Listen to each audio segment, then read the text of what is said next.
guys, I've come prepared. I'm not joking.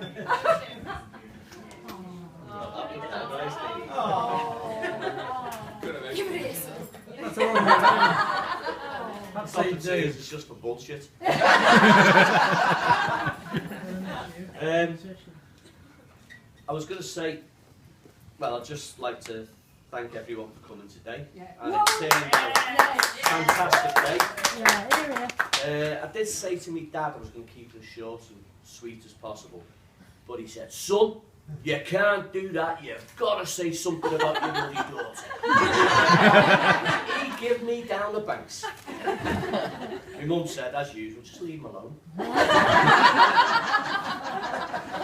that's the way life's been with me mum and dad. Yeah, I've done a bit about coming today and all that. Well, one down, one to go. But he will get married abroad. Marry abroad? No, I'm just saying, when Hayley walked down the stairs this morning, oh God, I was just gone. And it reminded me when she was about, it took me back to when she was about 4. And I remember her dressing up as a princess. And it's the only time I can remember going to bed at night with a dummy.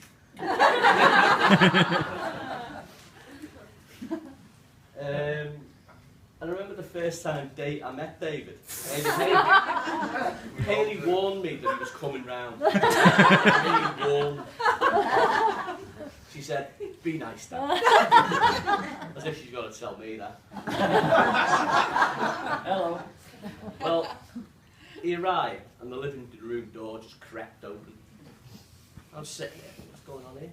And next to his head appeared round the door. And I thought, oh shit, she brought Mr. Edo.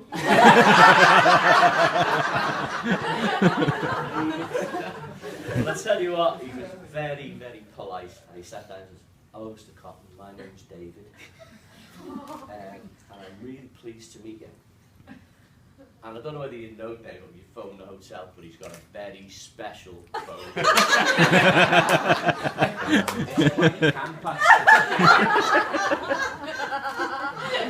Well, and as he sat down, he proceeded to tell me all about himself, which David is very good at. Anyway, he went on, I was sitting there nodding, you know, and then he said, oh, I'm training to be an electrician. I was quite impressed with that, because as you know, all Sparks are really nice people. Anyway, well, they went on to, they were together for a few years. Fair dues, he's not been bad.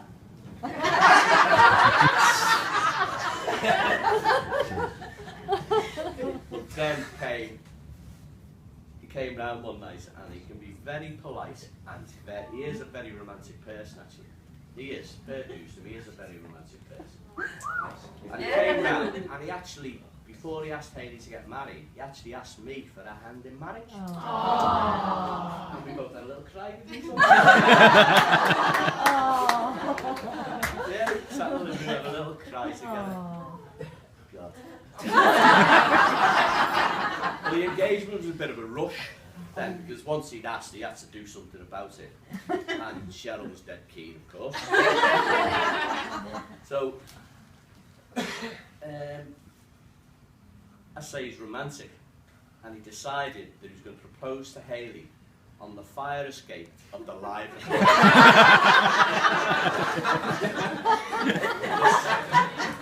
But Sherrill and I sat there all afternoon sewing a glove puppet together.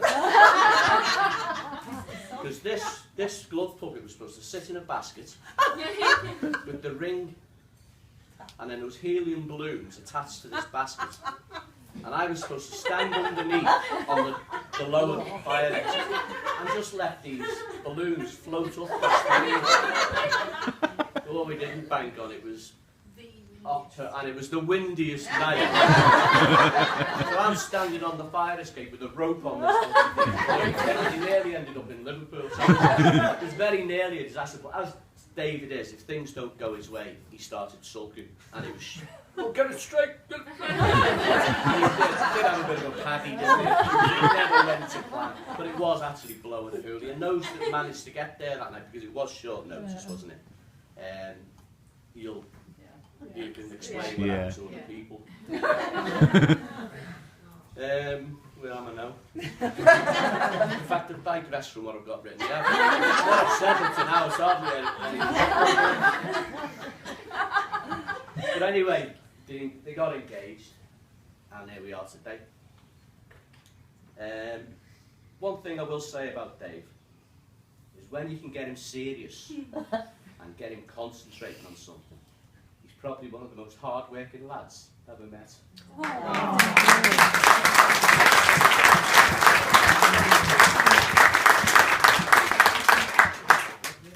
You know, the life of you, what he's done to credit to. Yeah. But I think Haley's got a lot to do with that. And so, because he needs someone to lead him. But I think they are a great team. They just bounce off each other. Yeah. God, well, I've said enough about him, because he's going to say a little speech himself, and he'll say a lot about himself. That's what Tacy does. No, I'd just like to say a little bit about Hayley, because she's a very hard-working girl. And when given a challenge, she doesn't quit. And boy, has she got a challenge.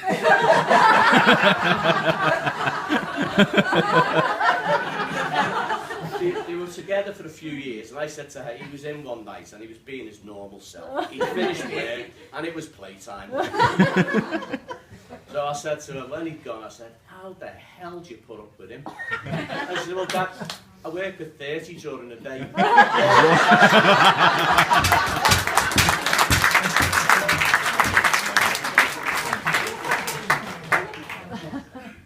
Yeah, but this is when I start crying now. Oh, come on, Steve. No, I'm not. Seriously, I can't stress how proud I am of Hayley and all she's done. Yeah. I can't do this next bit. Go on, no, but I think Trish would have been proud of that choice, and yeah, here it is.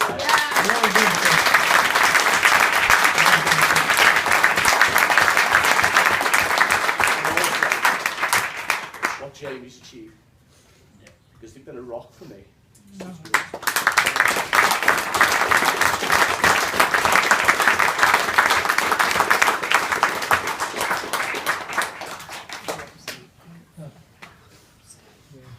I knew I couldn't get through with them. Get on with it, will you? Start me off. Pick up. No, as I say, I'm really proud of them, and I think everything they've done up to now in their lives, I think Trish would be really proud of them. Yeah, she would. She will. So, I'd like you to raise a glass now to those who should be with us and aren't. Yeah, absolute friend. Cheers, big ears. Which one? The old one. Just being a father, you never think anyone's going to be good enough for your daughter. But it's their choice and you've got to live with it.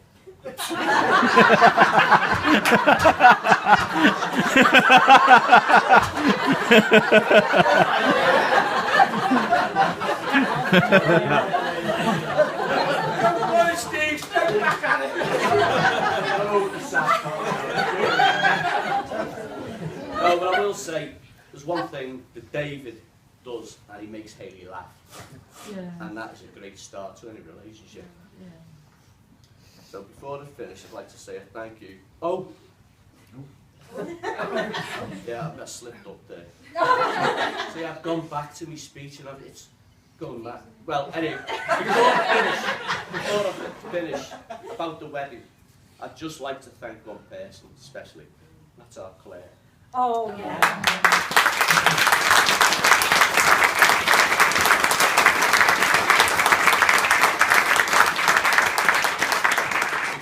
Claire, I think Hayley's head would have disappeared on my backside.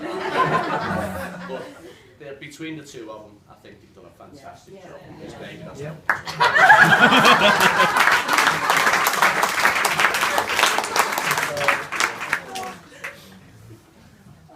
well, I'm nearly finished now, thank God. And finally, I'd like you all to raise a glass. Maybe we should finish. Later on this evening now. To the bride and groom.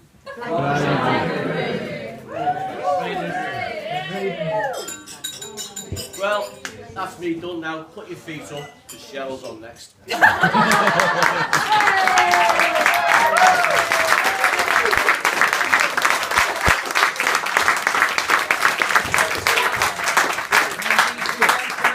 mother of the groom, Sherrill.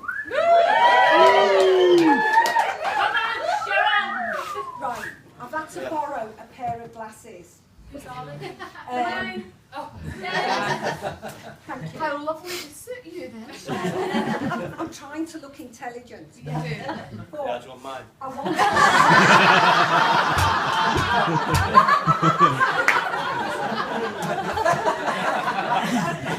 No, I must be blushing that. The reason I said that is whenever we go out for a meal, I end up wearing Sherrill's pink ones. I can't read them anymore.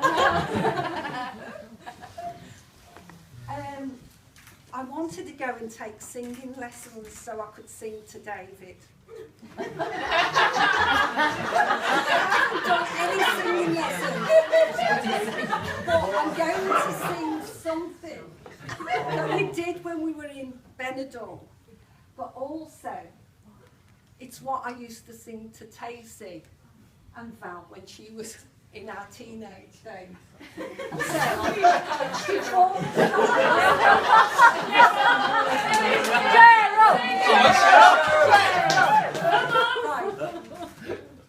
Three blind mice.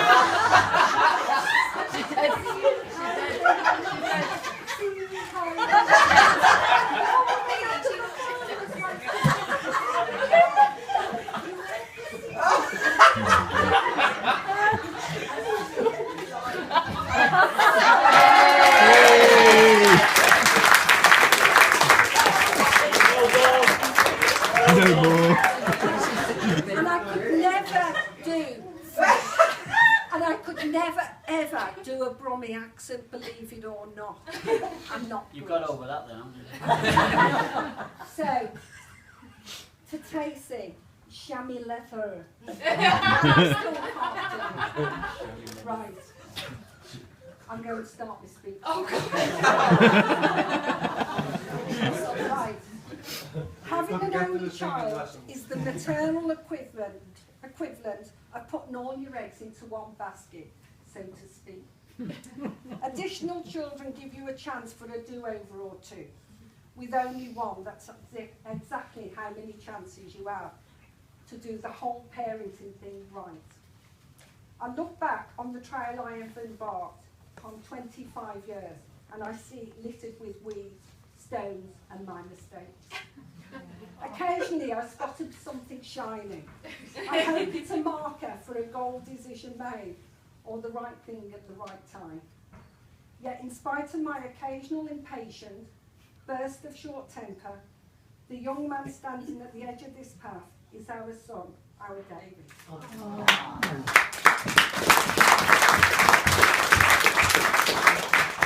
He's the brightest thing shining there.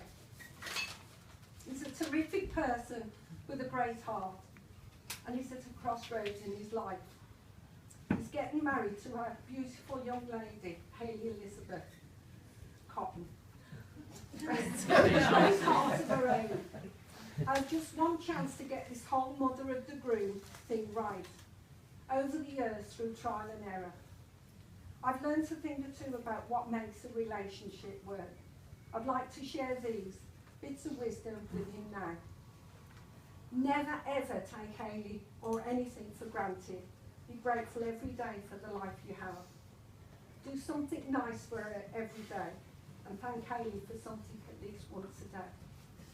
Remember, marriage is not a competition. except for this one thing, try to outlove one another. Always respect each other. Communicate with one another clearly, calmly and constantly. Listen to what Hayley has to say.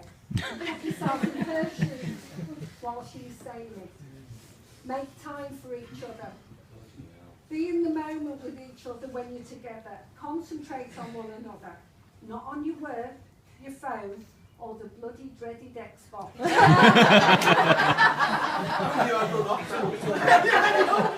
Hold hands every chance you get. I'd just like to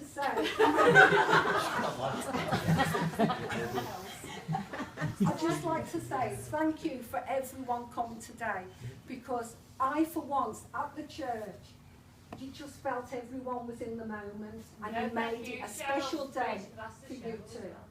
And Hayley, just love you to pieces, and you have turned into a handsome young man, and your dad would be really proud of you. Oh.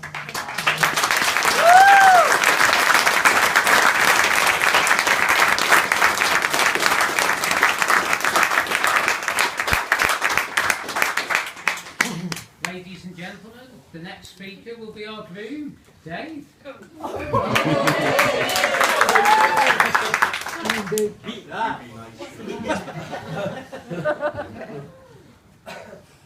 I don't know where to start, to be honest with you. I was going to wing it, but...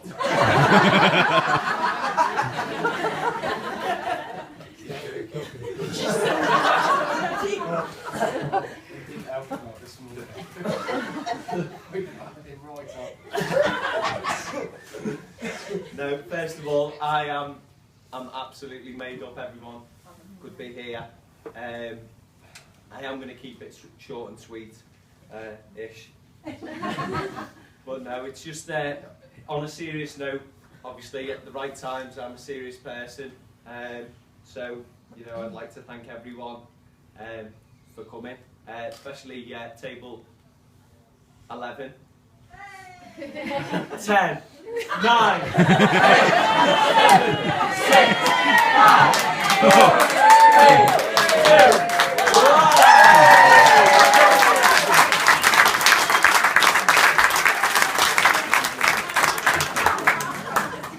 I had to do that. I felt good. I must admit, I'm not the shyest of people, as everyone does know. I love this moment. Just everyone look at me. It's about me, Steve, alright? All about David. I'd first of all like to thank Steve for all the contributions he's put in, all the hard work, and thank you for bringing up a beautiful, lovely daughter. Oh.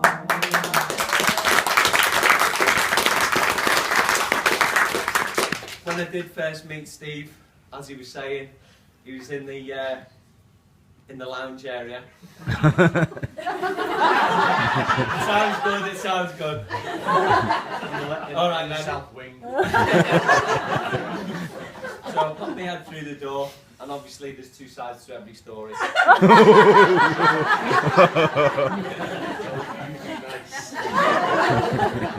As I can remember, anyway. Steve was lying there like a grizzly old gorilla. The sun back dented. So I was there and I thought, Jesus Christ. Put myself in for it. So I thought, you know, remain calm, start chatting to him, say, oh yeah, I'm doing this, doing that, give him a bit of bullshit. Love it. Felt for that one, my ears.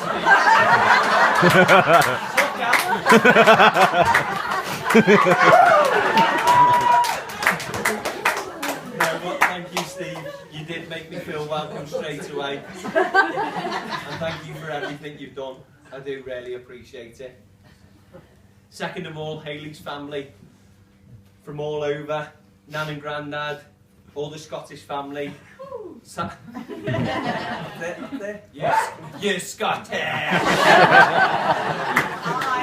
Dirty rats.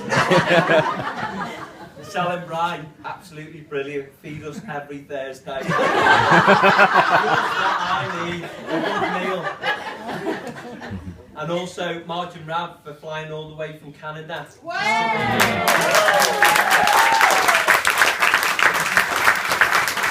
All these people have made Hayley a really brilliant person. The love and support she's had throughout her life, it is just, obviously, it's the end product. I've took her at the easiest time.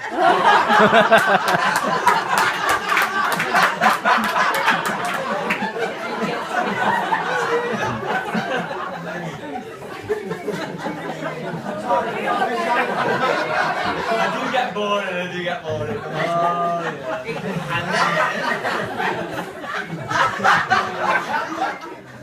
Oh, Jesus. Right, now to my family. Obviously, I've got my mum. And that's about it. No, I'm joking. No, to be fair, I must admit, Mum, you know, you've put up a lot. You've always stood by me. The support you've given me, you know, I could have been in jail by now. And that is the honest truth. I could have went right down the wrong path, and you have put me on the straight and narrow. You know, I used to be the devil child. You know,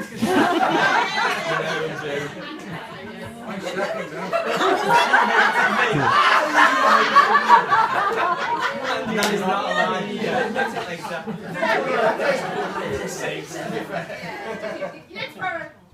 Oh, what? Boring! Also, I'd like to thank other parts of the family. Thank you very much for coming. I do appreciate it. Obviously, I've got to move on swiftly. Because I don't know what to say. No, it is just a thank you speech more than anything.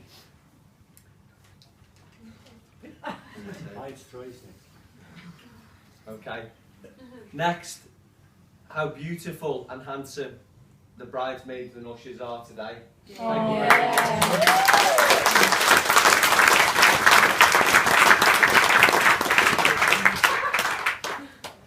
I mean, going on to Jon and Saz, obviously childhood friends. If it wasn't for you, we'd probably be in a better position.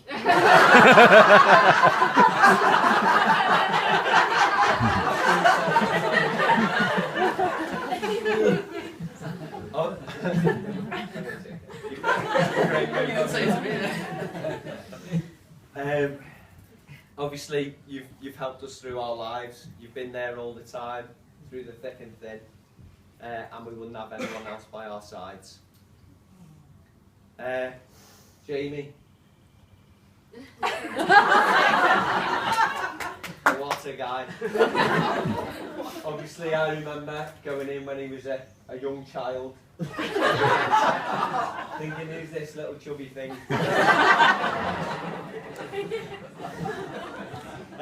But more than anyone, it means the world to Hayley. It is, you know, it is brilliant what you've done. Obviously, I'm gaining a brother. You're the only brother I'll have.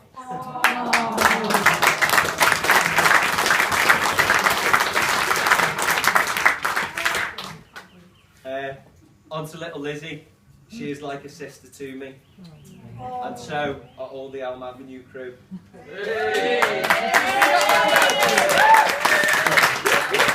They brought me up the right way as well. Again, feeding me. Mum used to feed me pot noodles. That's why I'm like this.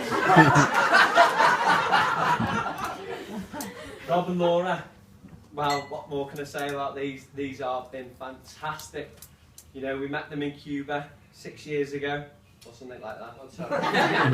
And we just hit it off. We had 3 days left, and they were just fantastic. I still think they stole our camera. I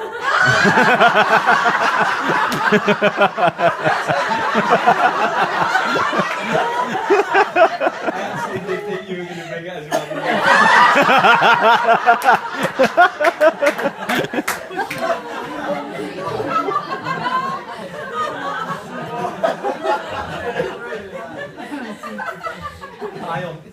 Well, I've known you all my life. It's been a good thing and a bad thing. He used to beat me up all the time.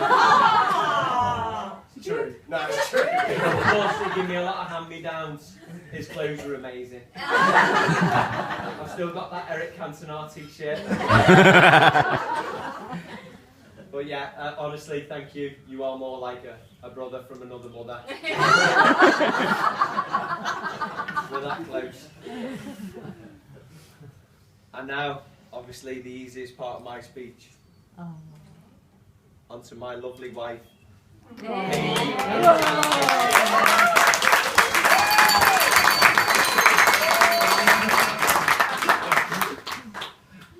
I don't know what to say. The first time I met Hayley was at our friend Scott's house.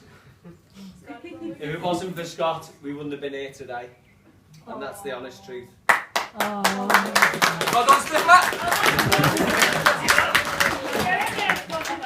I'd not known Scott for long, and he invited me round to his house. He was a bit of a stud, I must admit. Sorry, Laura. He's a married man, by the way. Basically, he invited everyone round, we had a few drinks, and Hayley was there in the kitchen. So me and Pinch, obviously, thinking, we're eyeing these birds up, thinking, who's here?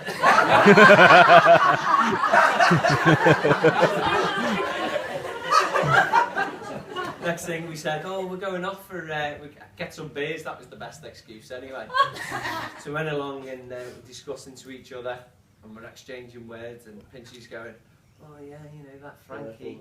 Oh, fucking First of all, I thought, Munter, he's out the game, get in there. Obviously, I went straight for Hayley. She was there in her dress. I'd had a few by then. I don't know where I am now, stop laughing. So anyway, we're discussing, we get back, and I'm there and I'm thinking, oh, you know, just be yourself. And I've got these green trousers on with a dragon on the side. I am the bee's knees here. Green jacket on, all green, and then I got this beer hat on. Thinking I'm dead cool with these beers going. To be fair, I was ugly looking at them. Come on.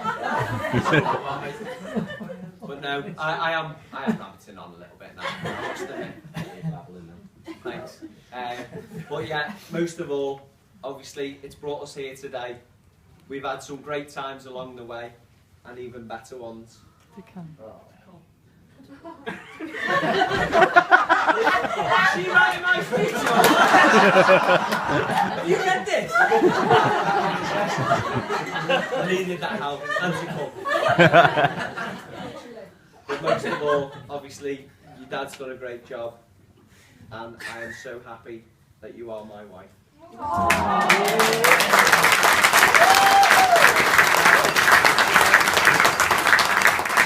Say a few thank yous, especially for Claire.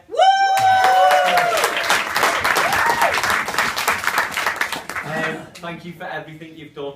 Honest to God, if it wasn't for you, I don't know where I'd be at. I mean, Hayley's done a lot of work, but you've put everything, all the little bits together, and they look fantastic. Wouldn't you say, everyone? Yeah. And just a little bit for more. Flowers are coming over.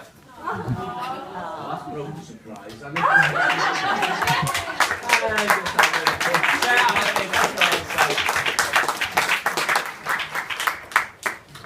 Also, I'd like to say happy birthday to Karen.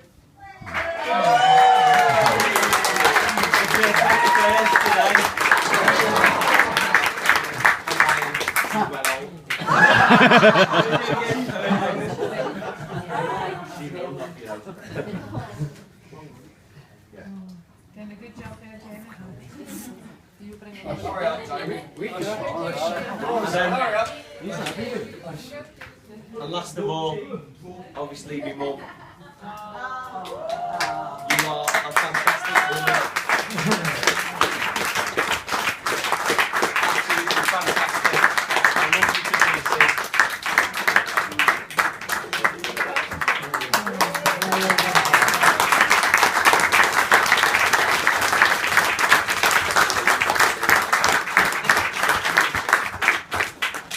Thank you very much for the cake, by the way.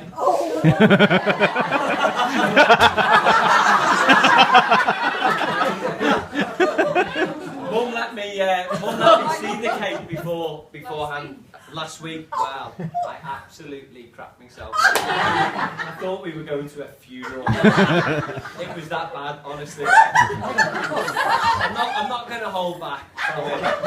But this cake now is absolutely.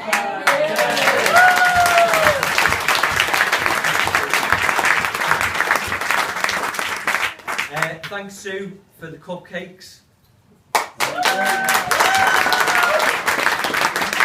And also Chris and Sean, who come down all the time for Fridays, date night.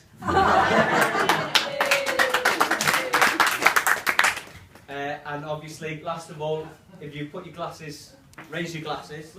And for absence of people, obviously, my dad and Trish. Yeah. Oh, Cheers. Big thank you, Trish.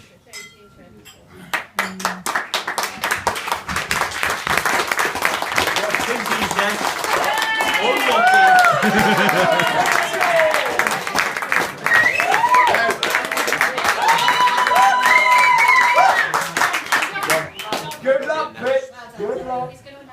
Ladies and gentlemen, the final speaker will be the best man, who I believe is known as Pinchy. You've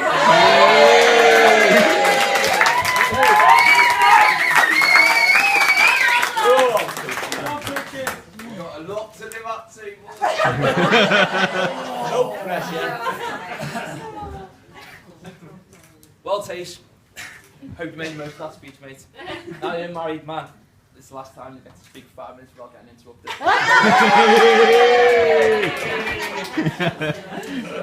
Good afternoon, ladies and gents. First of all, on behalf of the bridesmaid, I would like to thank Dave for his kind words. And for once in my life, I actually agree with him. And only rightly outshone by our bride herself, Mrs. Hayley Tacy. For those of you who don't know me, my name is Jon, or Pinchy, as most people call me. I'm David's best man. When I first got asked to be a best man by Dave, I thought to myself, what is a best man and why me? I asked myself, is it because I have the best looks? Or is it because I have the best banter? Then I realised it's none of them. A best man is just another way of saying best friend. Someone you can trust.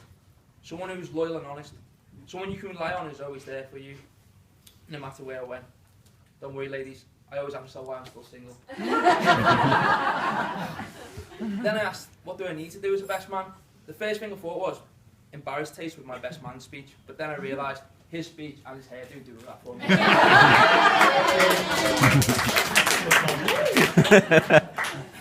When Tace first asked me to be the best man, it got me thinking that maybe I should settle down too.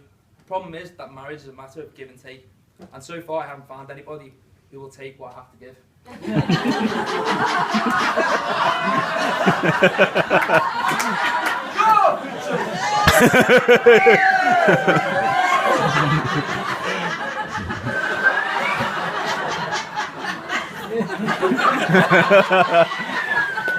We've seen it. Come on, boys, like, give me a chance. That's why you're at the back. Tace doesn't usually ask me to do anything for him, to be honest, because usually I mess it up. And I can't see that changing anytime today either.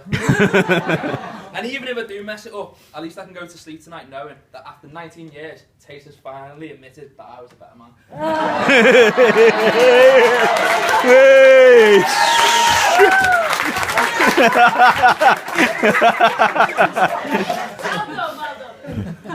So, how I met Tace. I met Tace about 19 years ago, when he was about 7 or 8.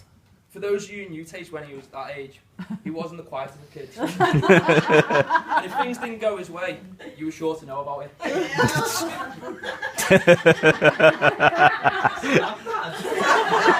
Oh, you were. You were, mate. We met each other while playing for a football team called Liscar Panthers. One match I remember in particular was playing against Sherrill. They were probably the best team around at the time, and we always seemed to play them every time we were in the cup final and get knocked out by them. But on this particular day, not only did I score the best goal ever seen by a right back, or any position for that matter, taking on about 7 players with pace, skill, and smashing it in the ball into the top corner. I remember celebrating with the lads, and Tace went from being a sulking kid who was having a bad game because he was losing into the most hyper, pumped up player on the pitch. It was like someone had flicked the switch. We went into that. We went on to win that game, and I remember Tace coming up to me and telling me how good my goal was. He would never dream of doing that nowadays. He would just say it was a fluke. After our win, Sherrill decided that it would be nice to take us all for something to eat after the game. So me and a few of the lads went for food and got invited back to Tacy's house. By this time, the joy of winning the football combined with the E numbers and the sugars in all my stomach, he was practically bouncing off the walls.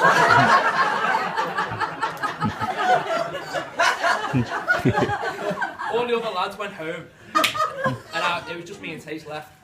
After a while, Tace started to calm down, and for the rest of the evening was quiet and having fun. Sherrill said to me that I was welcome back any time to the house, as I had a common influence. With me being so laid back and Dave being so loud, we seemed to bounce off each other, creating an even balance.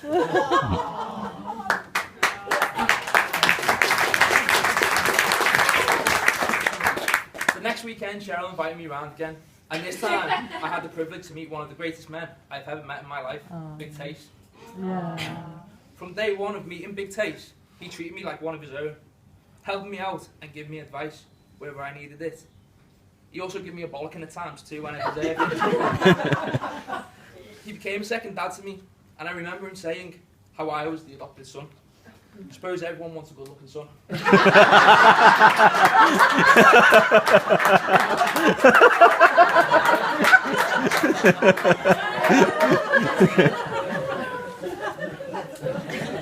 Did you know Sherrill used to tell me how ugly Dave was as a baby?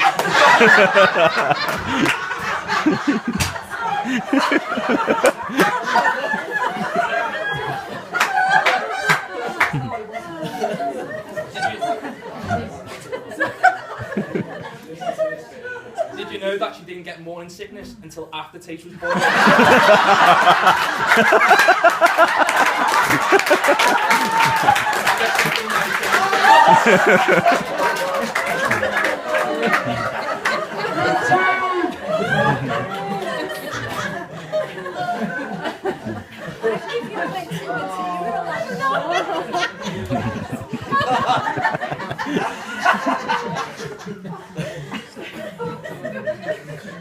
And behind every great man, they say there's always a great woman.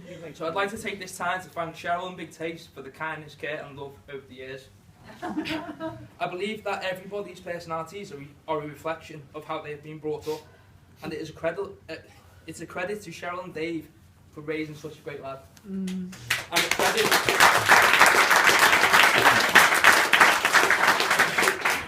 And a credit to Trish and Steve for bringing up such a lovely girl like Hayley.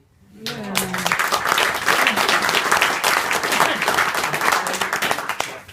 They will both be looking down at you and saying to each other how proud they are for both of you.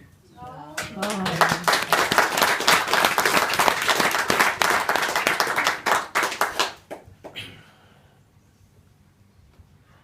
You couldn't ask for 2 better people than Dave and Hayley, and they were definitely meant for each other. With Tace being a big kid and Hayley being a primary school teacher,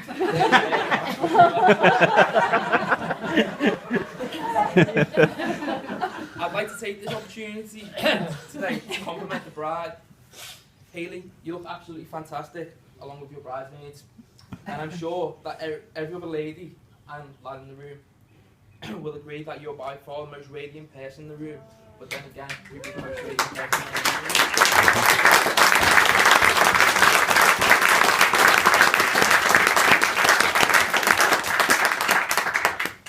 I've gotten to know you over the years, since you met Tace 8 years ago. And not only am I proud that Tace actually managed to pull a girl like you in the first place, but how he's found such a caring, gorgeous, beautiful, warm, loving girl like yourself to spend the rest of his life with. Even though it was 8 years ago, it still seems like it was yesterday that you two met each other. I remember turning up to Scott's house for a house party and thinking to myself, I hope there's going to be some fit bears here. As Scott was the stifler of the world back then.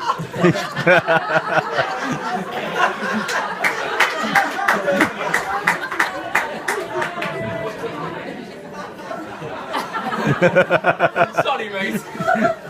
Hey, Billy didn't get that in there, he was too busy crying on yours. We knew we could count on him to provide the goods. Me and Tace turned up, and straight away, as soon as we walked into the kitchen, the both of us looked at each other, and using our telepathic best friend communication, we didn't have to say a word to each other. We both knew what each other was thinking. She's a bit of all right.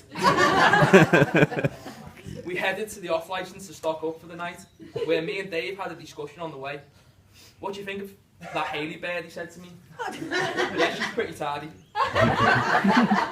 It then occurred to me that Dave had never asked me what I thought of the girl, so I knew he genuinely had an interest in her. We got back to Scott, and for those who know Dave, his arse stunk.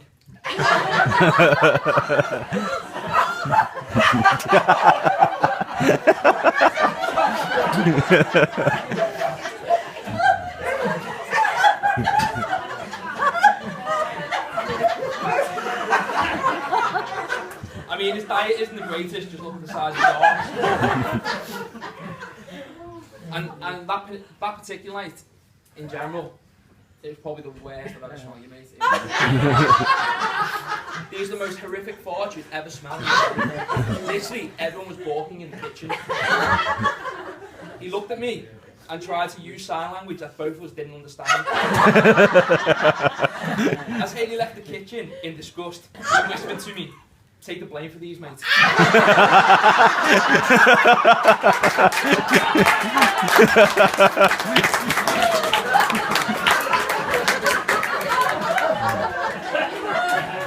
So the good friend that I am, I took the blame for them. Safe to say, I was the only lad who ended up sleeping on my own. I was hearing Dave entertain Hayley through the bedroom.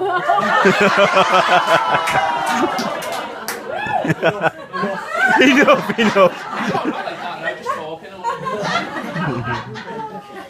I was making that laugh.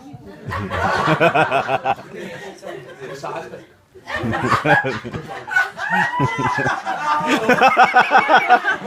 Move on, Pinch, move on. Right. I wanted to get you back for a few things on your stag do. From the times when you punch me for setting your eyebrow on fire, and the times when you wrestle me in the hallway because I couldn't switch off your dodgy fitted light switches. And you there's a reason you become a hotel owner instead of an electrician. And when all the lads asked me what pranks I had in store for you, I could only reply with, "He's my best mate, I don't really want to do anything to him." I said, "I'll just get him back on my best man speech." In which Dave replied, "You've got nothing on me." Which is true. When you have such a great friend that you can't ever say a bad word about, you know he's a friend for life. And I'm honoured to be your best man today.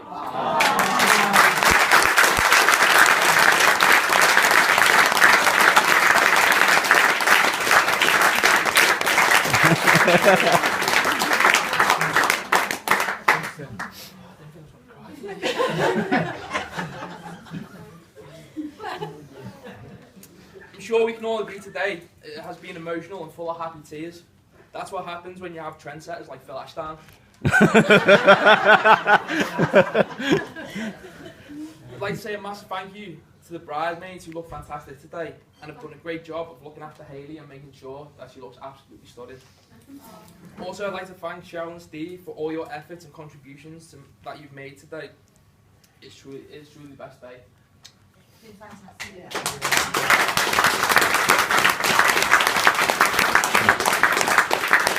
also, I'd like to thank everyone for coming. Right, I'm going to have to end my speech now, as I need to change my nappy, as I've been shitting myself.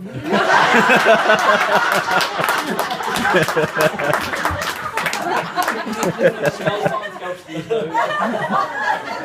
It takes a load of moan that he's got breakfast to do in the morning. And before I offer a toast to David and Hayley, I'd like to leave you with one thought. You don't marry someone you can live with, you marry someone you can't live without. Oh, yeah. In this case, these two really have married the right person, and I wish you both the best of luck in the future on behalf of everyone. Yeah. So you can all raise your glasses to the bride and groom. David and Hayley. Hip hip! Hooray!